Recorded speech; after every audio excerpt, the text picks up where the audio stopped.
It's not working. Now it's working. In reading your book, I guess I was sort of heartened to see Preston Manning was one of the few people who actually apologized after that. But so few other people, I guess, didn't apologize for what had happened. Well, that's right, Fred. Is mine working now? Yeah. Okay, yeah, Preston Manning realized within a few weeks that he had been stampeded, had made a mistake, and he got in touch, and I've been reintegrated into the operations of the Manning Center and actually spent quite a bit of time there now. And then later on, at much greater length, I got a letter of regret from the president of my university, who, this is another topic. I give a whole other talk on that, about the cavalier attitude that was exhibited towards academic freedom by the president of my own university. She put out a press release which gave the very strong impression that I was being put into retirement because of what I had said that night. I still meet people who think that I was fired because of that. Well, she created that impression the way that the release was. What had happened is that I had applied for retirement in January because I'm old and broken down and over the hill and wanted a slower pace. And then when this happened in late February, that information was still confidential at that time. She used that in the news release and juxtaposed it with other stuff in such a way as to really create the impression that I was being pushed out. And so those headlines ricocheted around the country. Well, I grieved through the faculty union, and she eventually wrote a letter of regret about that, which is quoted in the book. But those are the only two things that you could call apologies or expressions of regret. From other people who piled on, I haven't heard anything. It's particularly sad to read, the horrible statements that Daniel Smith said in Alberta, and of course some of the awful tweets coming out of the Prime Minister's office. Pretty horrible stuff. That must have really hurt. Yes. Well, yeah, it did. But how could they do that? How could they do that without? How could they react so quickly without really knowing what they're talking about? Yeah, well, I often ask myself the same question, and I don't think I have any definite answer to it, but it's clearly part of the psychology of mobbing. That's one of the chapters in the book. I describe what happened to me as a virtual mobbing. It all took place online, people pressing keys. Nobody accosted me. Nobody pushed me up and said, "Up against the wall, motherfucker." It wasn't just histrionic like that. It was all this virtual mobbing. But the psychology is the same. You see what in the literature is called the folk devil, who's perceived as a threat to the moral order of society and has to be repressed at all costs. And people start piling on, throwing stones, whatever. And so I think even intelligent people can get caught up in that, particularly when they feel they're protecting organizations. That's the common denominator of those who did the most damage.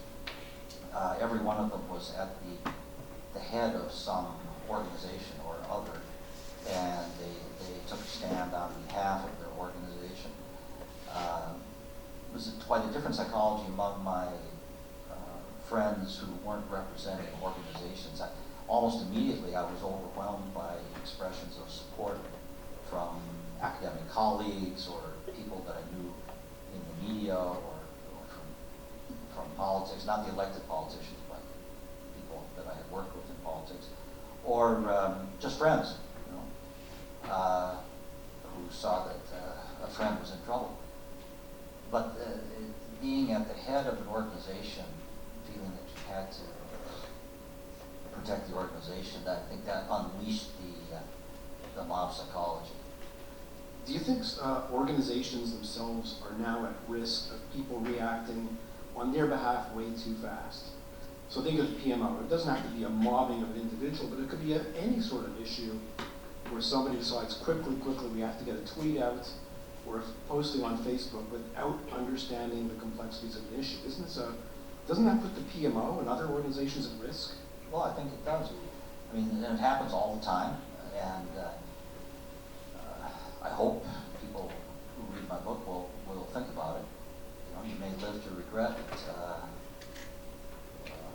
one of these quick responses if it turns out to be based on faulty premises. But the sad reality is that most of the time you'll probably get away with it.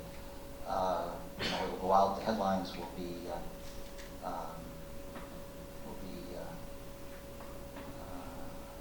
gone. You know, I found myself at dinner a few weeks ago, seated at a big table with a member of Parliament who shall go nameless here, who had publicly called for the University of Calgary firemen. You know, in complete ignorance, or well, I don't know, ignorance or choosing to ignore contract law and principles of academic freedom. So I was seated at the same table with her, fortunately sort of at the far side. She didn't seem to think anything. It was, you know, hi Tom, how are you?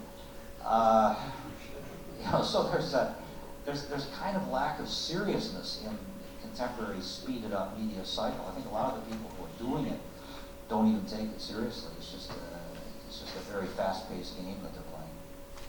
There's a couple of chapters in your book on child pornography and the whole issue surrounding that, but are there other issues, perhaps some of the other sentencing guidelines or prison terms, or the way the conservatives look at justice that is sort of similar in terms of this, oh my God, we have to react to the mob and we're just going to do things very quickly. Do you see other issues that have come up sort of similar to what you talked about in the book? Well, yes, I do. I think that the Conservative Party's approach to criminal justice has become way too punitive. I originally supported some of the innovations they made, but it seems to me it's getting out of hand. I mean, for example, mandatory prison sentence for possession of 6 marijuana plants.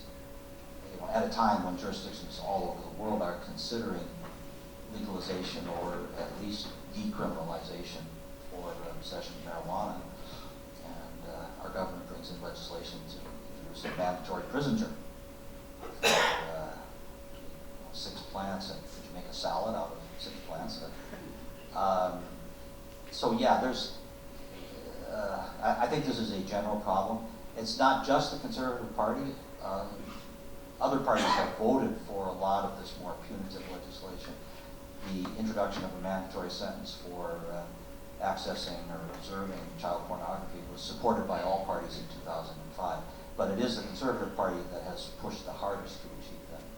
You also sort of see some other moral panics, for instance, not necessarily on the side of the Conservatives, but like the Edward Snowden revelations on the NSA, and all of a sudden there's a panic, and all of a sudden you see, it could be the NDP or other people, you know, all of a sudden rushing to judgment on how to handle this issue. Yeah.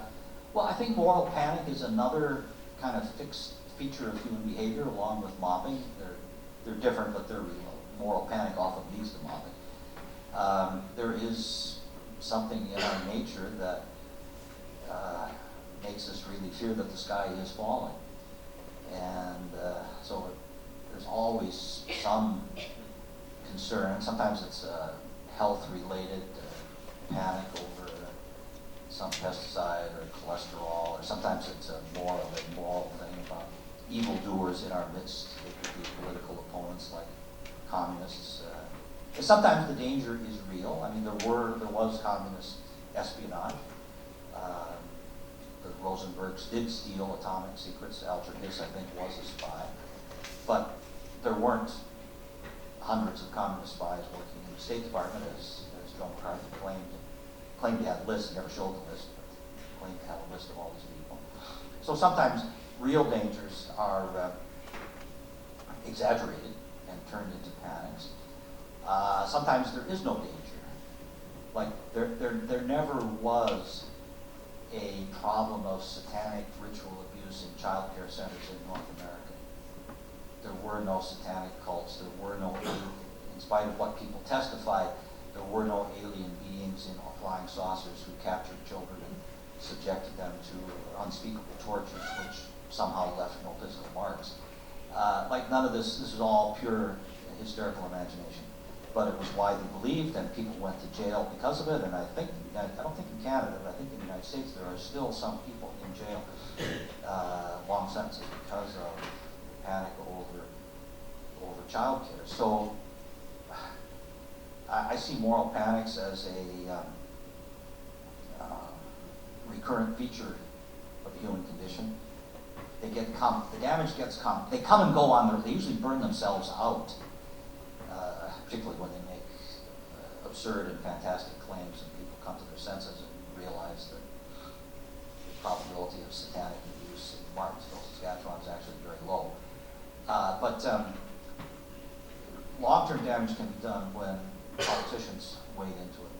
When you get a moral panic, it's very tempting for politicians, and it depends what the panic is, which type of party will get into it. But it's very tempting for politicians to seize on it and claim that there is a social problem and something must be done. And so that's how we got our legislation about child pornography. Canada never had a specific piece of legislation about child pornography until 1993. It was legislated by the final days of the Mulroney government, but it goes back to the report of the Badgley Commission, which was appointed by Prime Minister Trudeau, I think shortly after he was re-elected in 1980. And the Badgley Commission studied, not just child pornography, studied the whole issue of complicated issues of sexual morality and children at risk and so forth. And they concluded that there actually was almost no child pornography that they could find in Canada, but we had to criminalize it just to make sure. We had to have special legislation. It was already criminalized under the obscenity clause of the criminal code, but the Badgley Commission recommended passing a special law to deal with it. And that's how Mulroney finally acted. And then once it was there, politicians started to compete to make the punishments more draconian. So long after everybody has forgotten the original crazy panics that led to it, we're left with the legislation and opportunistic politicians using it for political purposes. So yeah, you can